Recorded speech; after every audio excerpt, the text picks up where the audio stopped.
Hey there. So,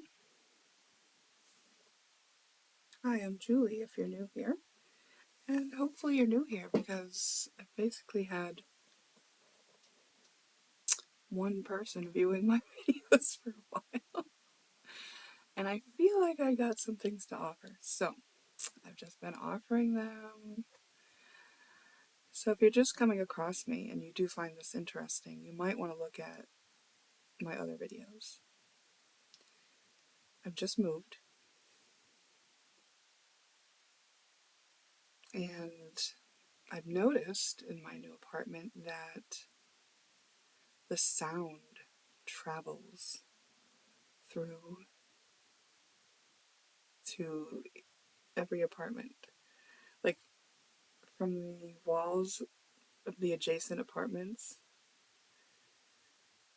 I can hear so clearly.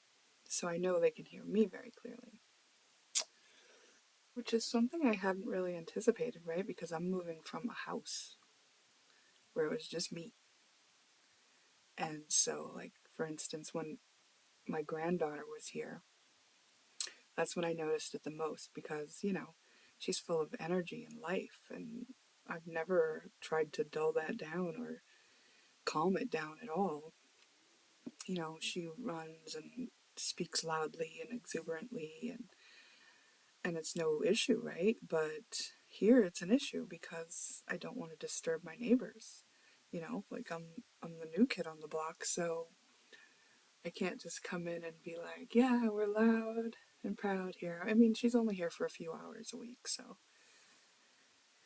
it's no big deal, but I found myself really like stressed at like the prospect of potentially disturbing my neighbors with the, you know, happiness of my granddaughter, which I thought was really weird to have to worry about. Um, I haven't really had a good night's sleep here in my new apartment yet. I'm still kind of unpacking. I still feel like I have a lot to do. It's unfortunate that this is where my desk is because um, this is the least cute part of my whole apartment because it's so functional, right? It's just my water and my coffee maker, my coffee, and the garbage. That's your view. And meanwhile, I've got this beautiful view over here, which I would love to share with you. I'm gonna try, but I don't know if the sun's gone down enough for you to be able to see. Also, you're gonna see that I'm not done moving yet. Not done unpacking. Let's see if it lets you see the view. See, it won't. Maybe we can catch a sunset and you'll be able to see. But really nice looking out there. So that it kind of offsets all the other stuff, right? I don't mean to get on here and just start complaining, but this is where I'm at. And these aren't bad problems to have, right? Like, I'm glad that I moved. I'm amazed that I did it by myself. Like, I was thinking, like, wow, some of this stuff been lugging around for 30 years. 30 years. And I did get rid of a lot, which felt really, really good, including a filing tote of 6 years worth of court paperwork from a custody battle that I went through. Um, that was about 18 years ago. So,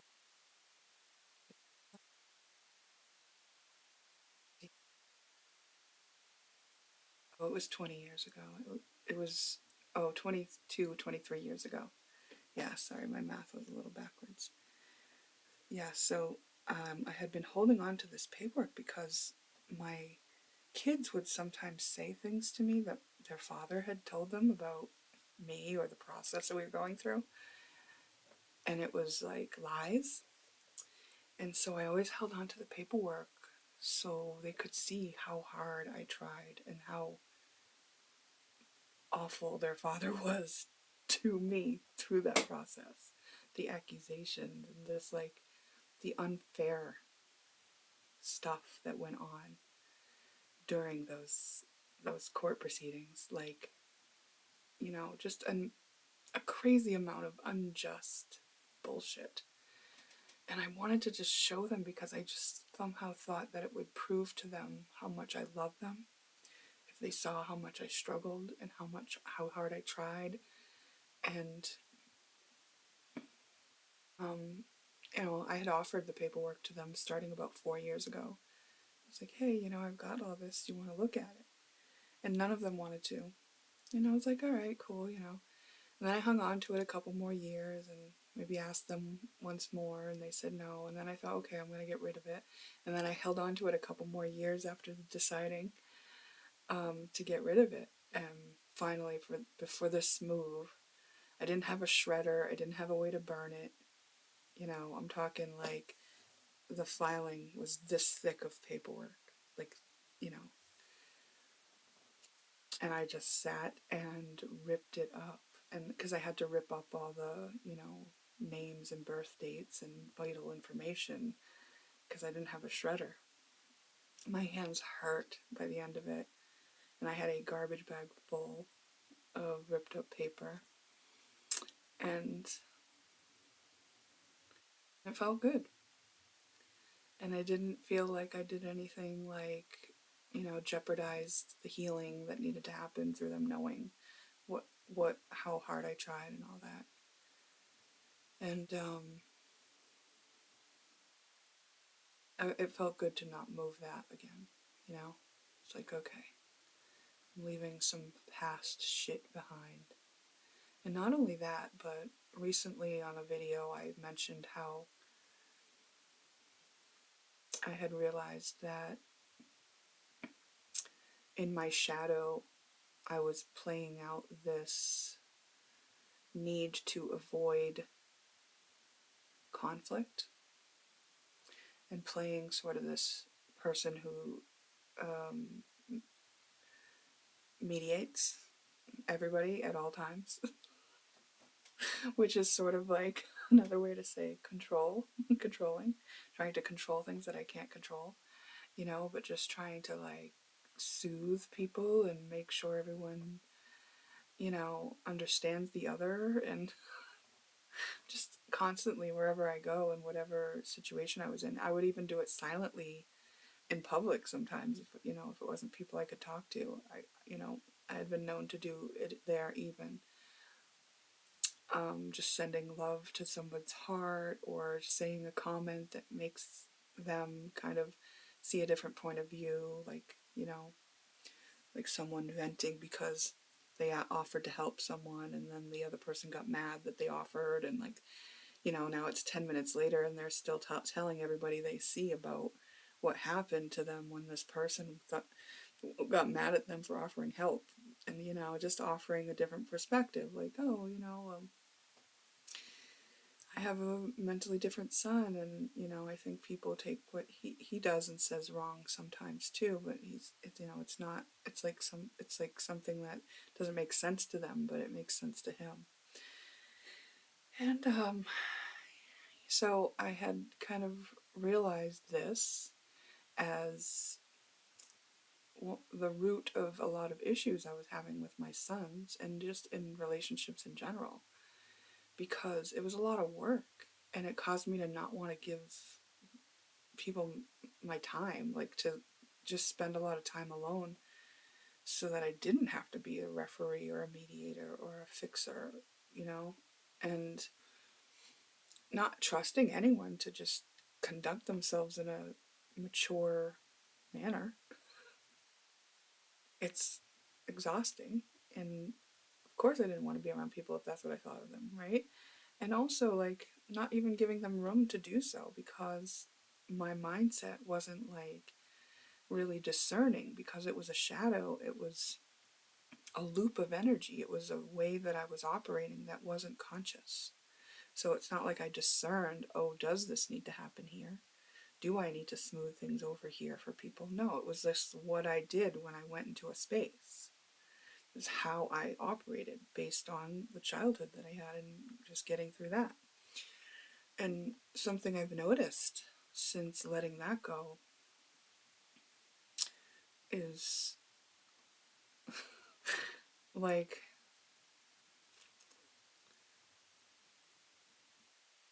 my willingness to put up with people's treatment of me is gone. You know, like if my operating system said, "Oh, let's just smooth things over," I was letting a lot of things slide and not really noticing that some people just didn't need to have me in their space, you know? Like I can't put myself in situations repeatedly where people don't want to grow and learn and change and be the best versions of themselves. If they're just going to continuously be behaving in manners which require somebody to have to smooth things over for them all the time, you know, if their ego is just going to step all over everybody, then that's theirs to learn. And I can't like exhaust myself just surrounding myself with just people like that. Like, you know, I just realized, wow, like I deserve to be around people who want to grow and learn and be their best versions and want that for themselves without anything I do. I don't have to inspire them to it, convince them of it, beg them to do it, shame them into it. I just have to, like, you know, show up being that for myself, and they show up being that for themselves. That's what I deserve to be around. And that's what I'll enjoy spending time with. But, you know, the way that I had been operating was just letting a lot of people slide by that don't operate that way, that are all about drama, and who are very, like, you know, at war. And um, and if someone's at war, that's what activated that old way of being for me. I didn't want to be at war, and I didn't want people around me to be at war because that made me not safe. So I can't convince people not to want to be at war. I just know that I don't want to be at war, and I deserve to be around people who don't want to be at war. I mean, we're capable of it, so I know I'm not the only one who's matured to the point where they understand that war is not required. So, and it's hard to do that if you have a lot of war within yourself. And I think it's fair to say that it's fairly normal right now to have grown up with war and war within the self, meaning there's conflicting beliefs. Watched a Bashar video the other day, which was really great because what he shared was this exercise where he was talking to someone and she was saying like she wanted something to happen in her life, you know, and even though she wanted it, it wasn't happening.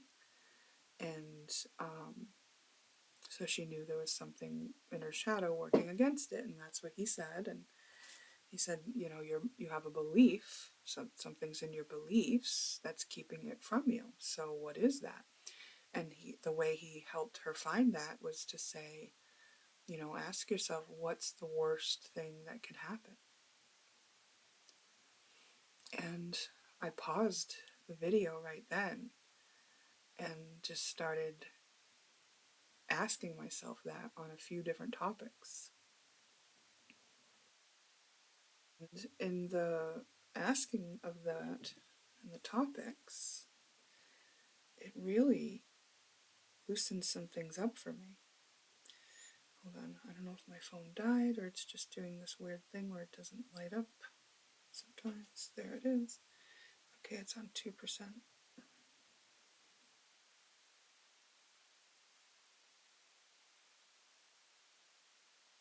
I made some notes. That's why I'm going to my phone, because I want to share these things that I realized.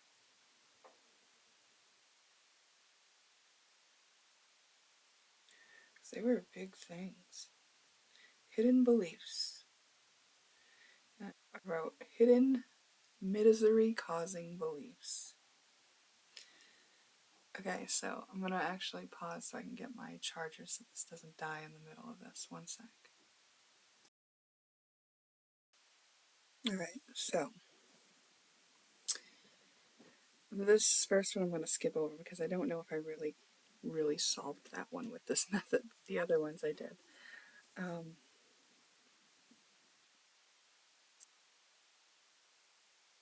The hidden belief, one of the ones that I found was no one will ever value what I have to offer.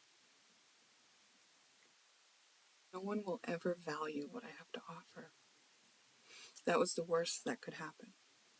And I think I was asking myself, if I try again after 21 or 29, I'm not sure which it is, failed businesses, what's the worst that could happen?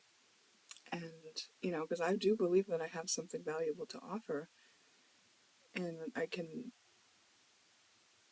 and I'm willing, and I can package it in a lot of different ways, but it's basically that it comes down to the same thing. Let's do some friggin' shadow work.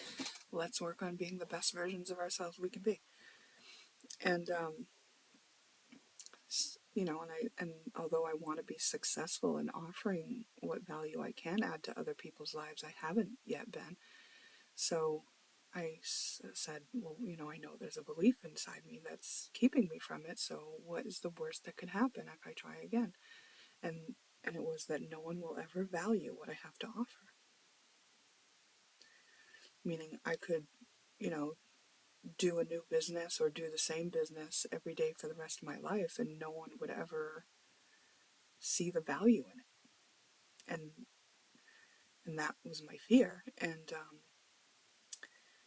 when I realized that, it was so obvious to me where that came from.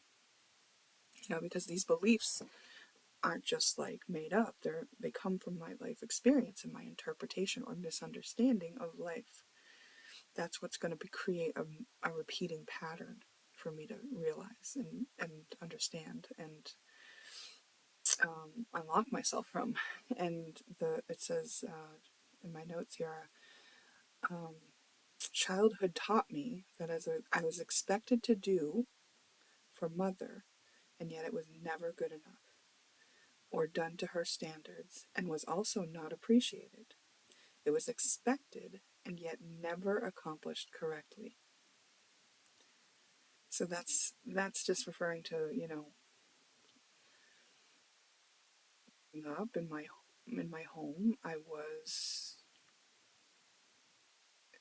you know, I had the responsibility to do certain chores, and boy, this is gonna make me cry. I didn't have an emotional release when I realized these things. I just realized them, and Bashar did say that that's enough. But perhaps I have an emotion to release around this, so I'm going to allow that for myself. So what I'm feeling right now is sadness, disappointment, overwhelm, frustration, because whenever I would be asked, or not never asked, told to do a chore, um, it was never good enough. Whatever I did was not good enough. So I was complained to and told that I didn't do it right, or that, I did it wrong,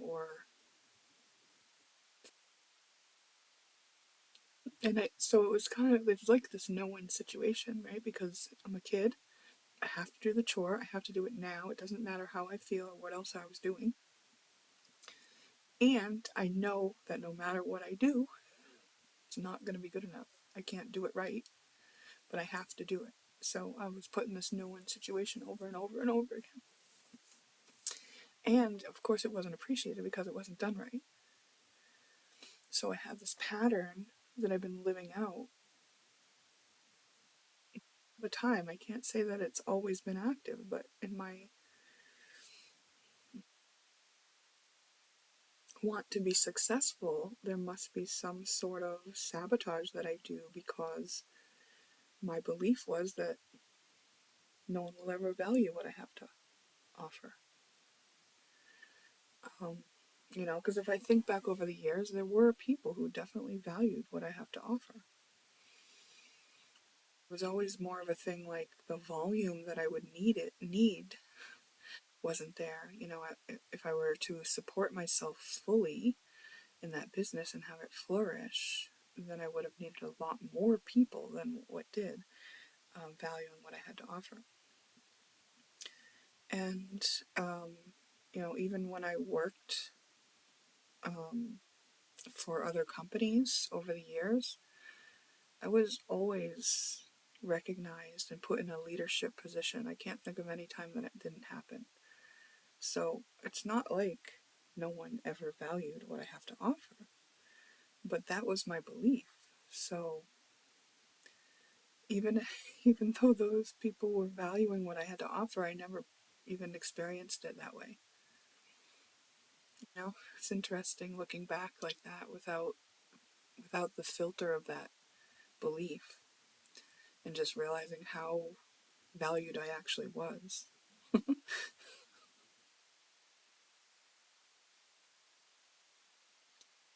So that feels nice.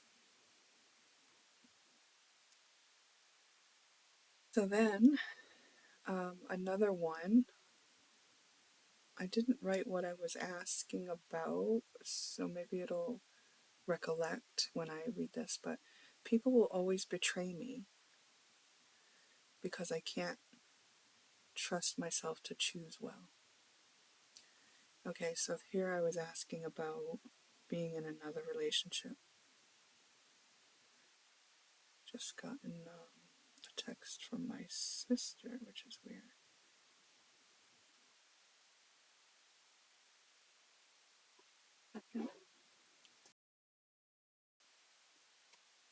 Now that was weird because my sister and I don't really talk in a while now. It's 3:33, and she just asked me a question about energy work. Crazy. I mean, it's crazy because, I just cleared up this thing about no one valuing what I have to offer. And in one of my videos, I once shared that my sister knew about the energy healing that I initiated and very successfully contributed to, which resulted in an instant healing of a severe injury, potentially a broken bone. And my sister at the time, I wanted her to give me what's that word? Like not a review, but like a testimony about it for my business. And she refused, and she said that she didn't want people to think she was crazy. So,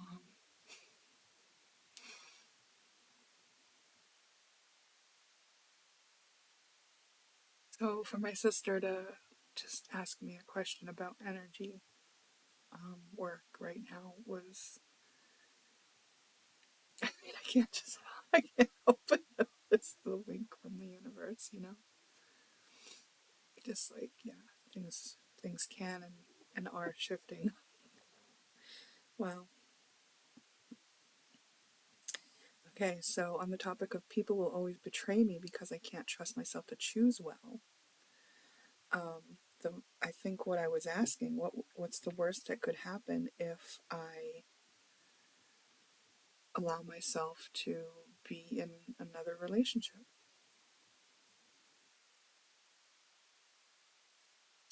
I've been single for 5 or 6 years or something like that.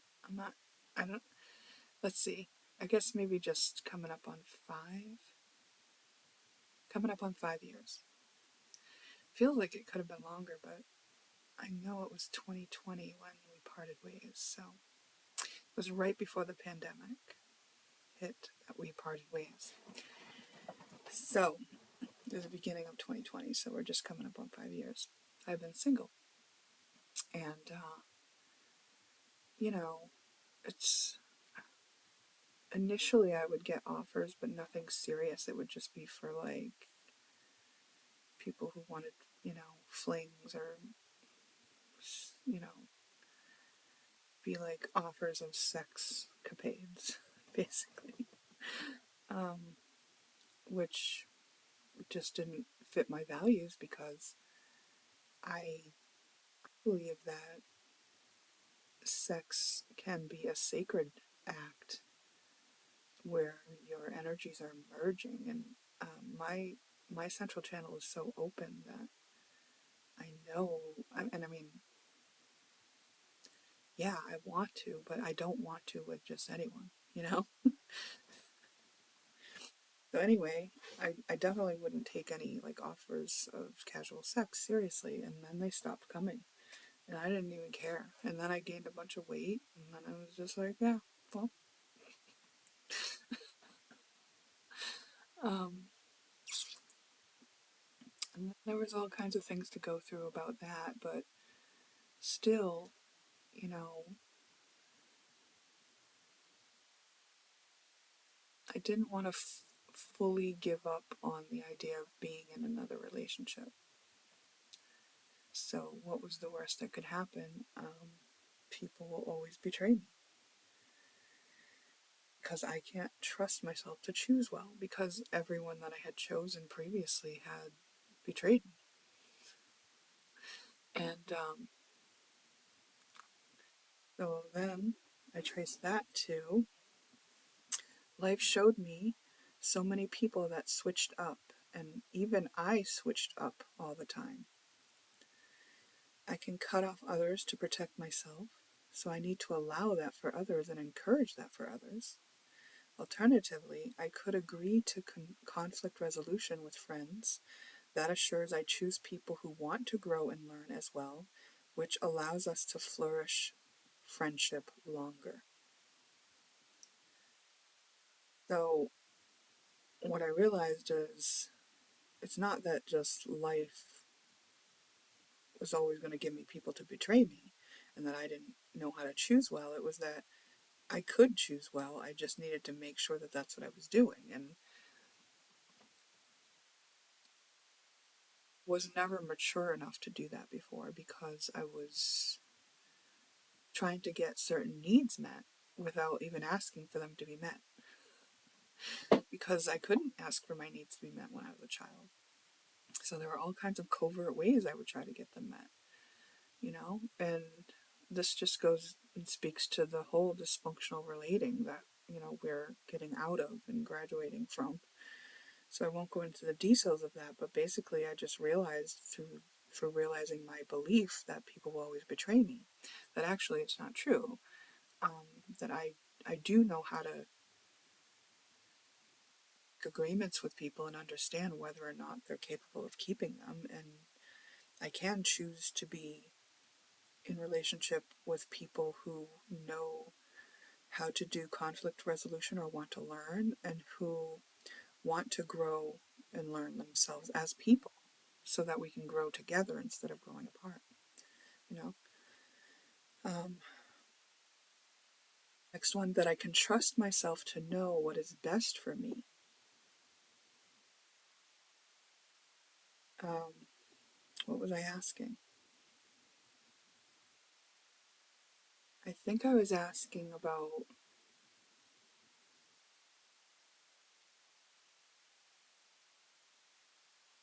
well, that I can't trust myself to know what is best for me. What's the worst that could happen? Oh, if I choose something to to do, if I just choose anything, because for a while, because I was getting guidance from spirit, from my intuition, from cards, I would just make my moves based on those things. And I knew that there was this process of me like integrating in this, knowing of I have the ability to choose for myself. But it was becoming very apparent to me most recently that even when I made a choice, I would go to the cards to say, like, is that the good choice? Did I do it right? So I was having doubts, and then I was asking, what's the worst that could happen if I make a decision? And and the belief was that I can't trust myself to know what is best for me. In fact, I can trust that I know what is best for me, or what is best for me to learn from. Childhood taught me not to trust what my curiosity pulled me towards, because it always got me in trouble or often got me punished, right? This, I think, is a major one that's running through our society. As we train our children to behave a certain way while squashing out their curiosity, are steering them away from trusting their inner knowing and their curiosity, what will allow them to be sovereign here on earth and do what their souls called them to do. We're like putting them in the boxes, little cookie cutter, you know, ways of being, and it's like, that's not why they're here. That's not, we don't have the right to do that. And if we do that, they have to just recover from it. So all we're doing is giving them a lot of shadow work to do. And so this generation and generations before mine, who have been trained away from their inner knowings and their inner curiosity and their inner calling and drive and intuition, may have been trained into the belief that they can't trust themselves to know what's best for themselves. When in fact, even if your curiosity is pulling you towards something and it turns out to, be a learning experience, a mistake, something that you wouldn't go towards again, then maybe it was important for you to learn that, like, that's valuable information that you need going forward. I would bet on it. So in fact, making a decision, the one I want to make, I can trust myself to do that. I don't need to entertain the doubts and the fears that it's not my place to make my own decisions. That is definitely stemming from a childhood where I'm not allowed to make my own decisions. I have to do what my parents tell me to do. Oh, am I allowed to do this? Is this going to get me in trouble? Can I touch this? Oh, am I going to get slapped? Am I going to get, spanked because I was curious about this, or, I played with that? Am I going to get yelled at or, rejected? All these things are fears, and then the belief is formed around the fear. Next one, playing got me punished. So what's the worst thing that could happen if I go play? If I stop being so serious about life, which I have been, and I know that it's a trauma response. I know that being rigid and just like trying to do the right thing all the time and not letting myself just feel in the flow of things and have fun and joke and, find things amusing and do things just because it was fun. I know that, fun is part of healthy life. And what's the worst that can happen? If I play, I will get rejected. Childhood showed me getting in trouble or pulled to do a chore when I played, or play was used as a way to abandon me. Father died when I was told to go. Oh, this I realized afterwards. So first I was tying it to the fact that I got pulled away from playtime to do chores. Also on the playground, I did get shunned and things like that. But then I realized, oh gosh, my father actually died when I was trying to go play. I was told to go play. So I go to see my father. He's sitting on the stairs with my mother. He tells me to go play. And that is when he completed suicide. In actuality, play is allowed, and it doesn't take away from life. It enhances it. So you can imagine that there was this little fear or belief in me that something bad will happen if I go play. Not in a conscious way at all. These are unconscious beliefs. That's why we're digging them up by examining what's the worst thing that could happen. And another thing about all these things, I realized that all the things that are the worst things that could happen, to me anyway, have already happened. It already happened. I don't have to be afraid of it if it's a self-fulfilling prophecy. I am worthy of abundance, joy, companionship, ease, wealth, connection. Childhood had me scared all the time. How can I rest when I can't trust myself to know what is best for myself? Right? If I can't trust that inner curiosity, that inner knowing, that calling, that intuition, if I can't trust that, how can I even rest? I'm always going to be on high alert, hyper vigilant, trying to survive. I'm going to be more selfish. I'm not going to be as kind. I'm not going to be as open hearted. I'm not going to be as gentle. I'm going to react instead of respond.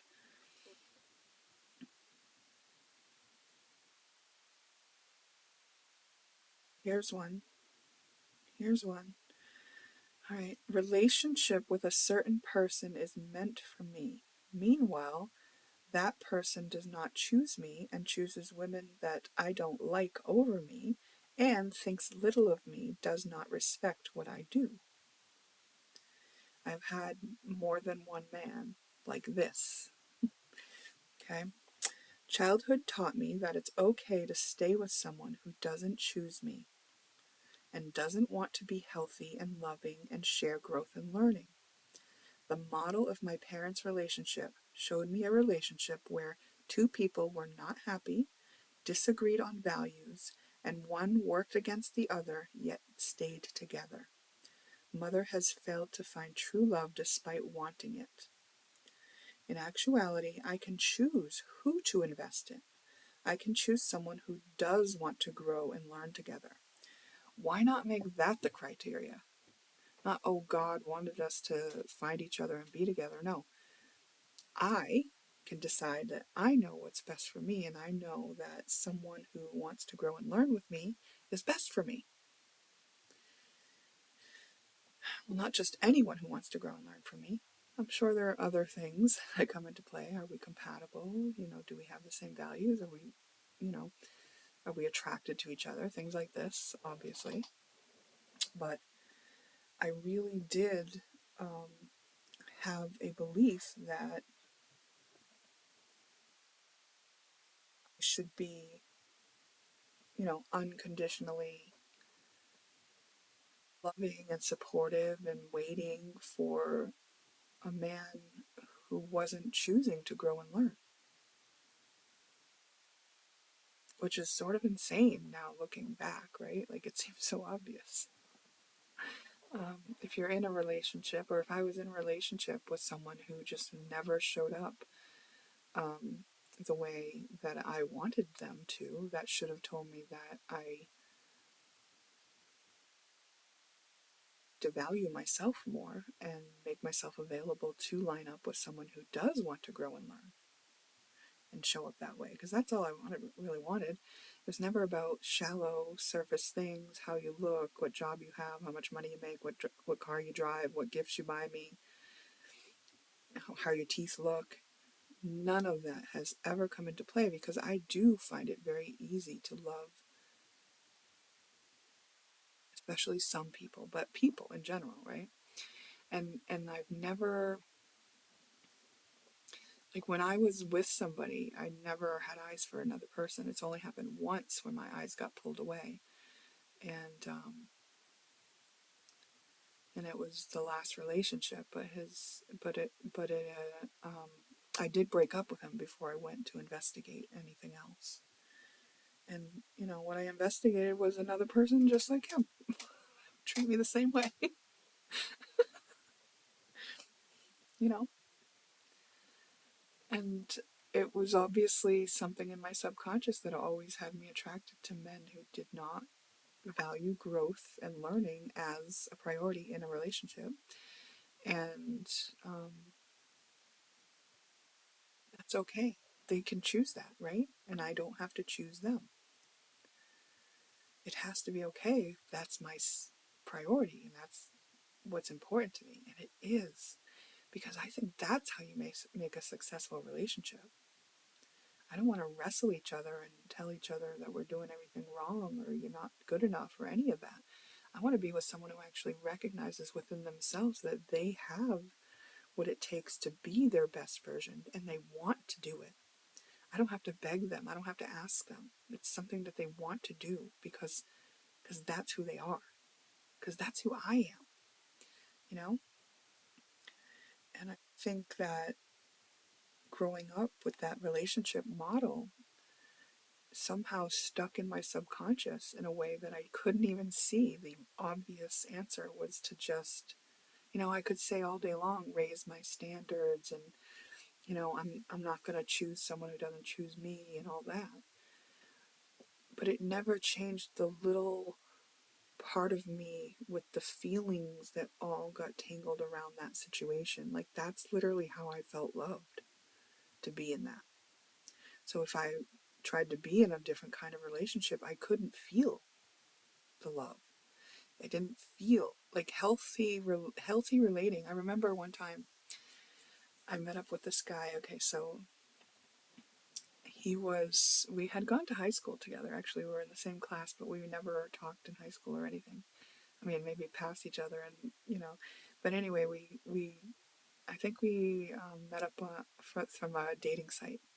So we met up, you know, we got together, I think twice.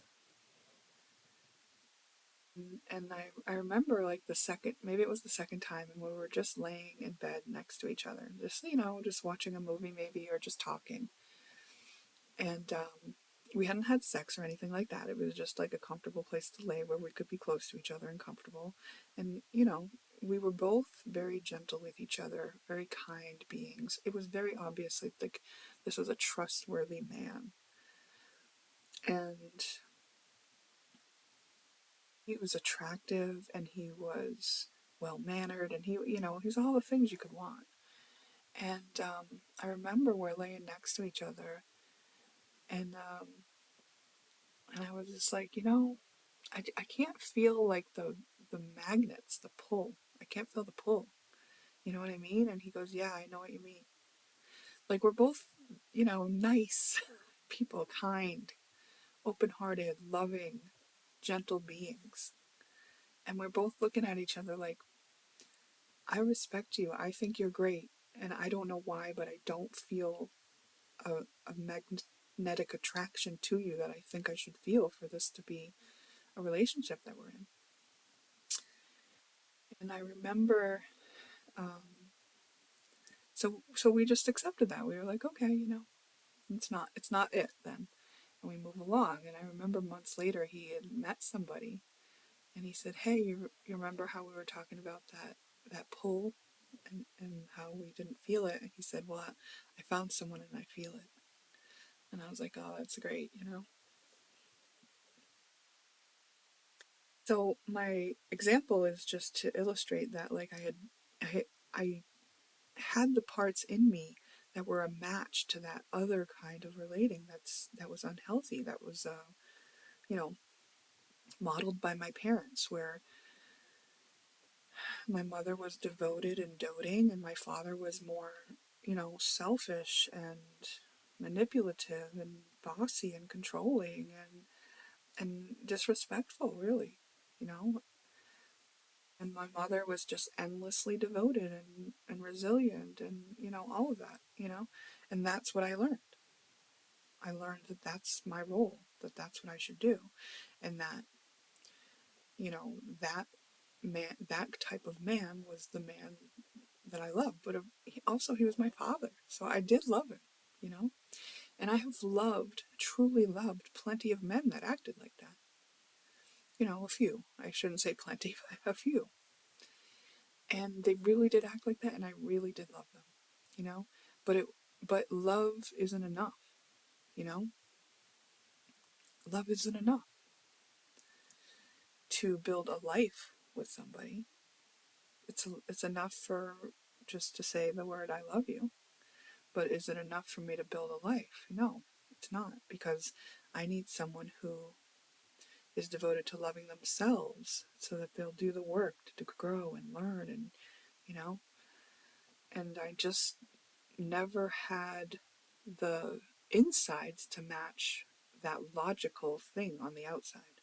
you know And I was able to shift that. I mean, I think it comes in a timely manner because it had to come after I dealt with my Pluto Venus issue, which was that trying to nice everything over and make sure everybody's not fighting, and because that was part of that pattern, right? Once I got rid of that, it was like more easy to see, oh, these men that I choose in relationship, of course they're not good for me because the thing that I want to do with my life is not what they want to do with their life. So we'll always grow apart or not be compatible because I'm going to do what I came here to do on earth. I'm going to do my soul's purpose. I'm going to follow what God, the universe, source, what my highest self, my soul wants to do here. I'm going to. And that is to grow, to learn, to be the best version of me that I can be. I'm never going to slack off on that. Never. I've done the slacking off, and it was when I wasn't even aware that it was an option to do that. Now that I know it's an option to do that, there's nothing else I'm going to do, you know? And I'm not saying that to knock them because maybe they don't know it's an option to do, and maybe their coping mechanisms involve them doing nothing but having fun. So their life makes a lot of sense to them, you know? So I'm not like saying, my way is the only way or the best way or anything like that. I'm just kind of saying, like, I got to know myself better. And I loved that exercise that Bashar presented to his audience participant there who was asking about why she couldn't get what she wanted. Because as I applied it to these topics in my life, I realized some hidden beliefs of my own that were keeping me from getting things that I wanted. So at this time where I've moved homes, I'm in different energy. I'm also shifting a lot internally.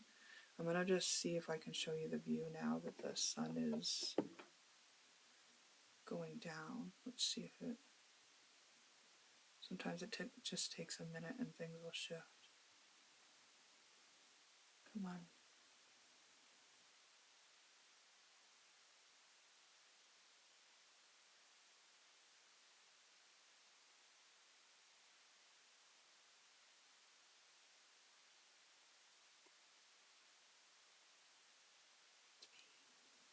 Another day. Because I actually think, I don't know, I'm torn on if I'm going to leave my desk here or not.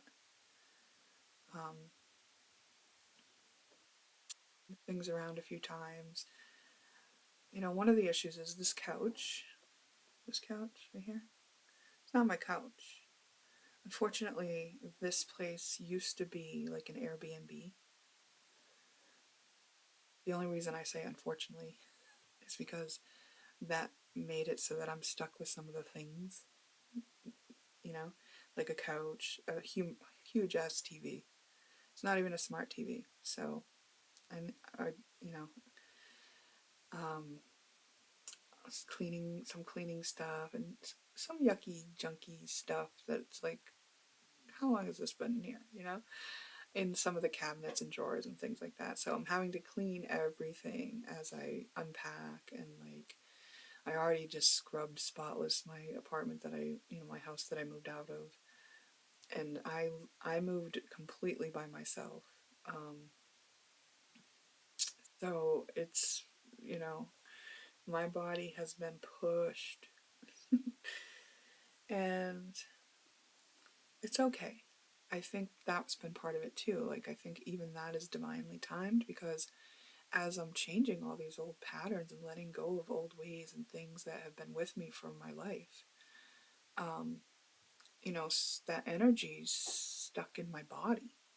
So I need to move my body to let that go, So I know that's why I was put into this position of needing to really strain. And like I did, I'm talking about like I'm bent over wiping stuff up, and like I can feel my legs shaking like this because I'm so exhausted, or like almost falling down the stairs just because, or my my boot getting caught on the gas pedal one day just because I'm so exhausted that I can't coordinate anymore. And But you know, I got through it, and now this is the easy part. At leisure, I can, you know, decorate. I've got a really cute thing going here behind this fridge, like all my nice little matching pots and pans. Um, yeah, it actually is really cute, and I might move my desk over, but then there's this bookshelf here, which I think I can use a shelf to put my Oracle cards on. Because if I move my desk over, then I'm thinking, what am I going to put my Oracle cards on? So I'm not really sure. You know, I'm still kind of making things work. This couch, I've got to need some help because there's a hallway here. There's a hallway here to another room, and I guess you could call that my living room. But I'm not really living like that. This is I'm setting it up like a studio, and that'll, yes, it'll be my living room, but more or less like everything else will go in there. I'm gonna sleep in this room. Um, but that couch has to go in the other side of the house, but it can't fit through the skinny hallway. So it's got to be carried around the house, which I need my son to help me with. And that'll be nice to get that out of here because, I mean, it's a black leather couch. It does not match at all. That other black thing, it's not going to be in here. That's my paints. And yeah, so this room is more like, even though it's winter, it's more like, you know, springy colors and bright and light. And the other room will be more like black and white because I have a lot of black and white stuff. My old kitchen used to be black and white, and now this couch is black, and the huge ass TV is black. So we'll just utilize the black and white decor in that other room. And I've got a lot to do yet, but you know, doing it at leisure now, and it's all good.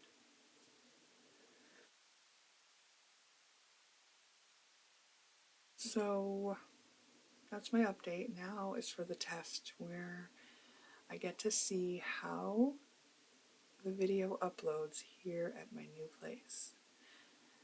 If you were watching my other videos, you may have heard me talk about the extremely high upload time because I had DSL. So here we have high-speed internet. Let's see what it does. I'm probably going to be amazed. And I like being amazed. Um, Moving is a really stressful thing, but I think I'm learning that I can handle some stress. You know what I mean? I mean, I guess I already knew it. I guess I always knew I could handle stress, but I was too busy trying to smooth things over to really like look at myself and go, "Oh, look at, all right, all right."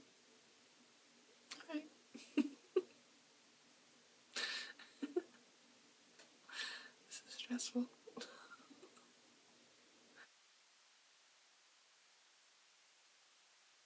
So we didn't do any cards this time or anything. It's just like an update, and maybe we'll do some cards next time. I do actually have some new ideas.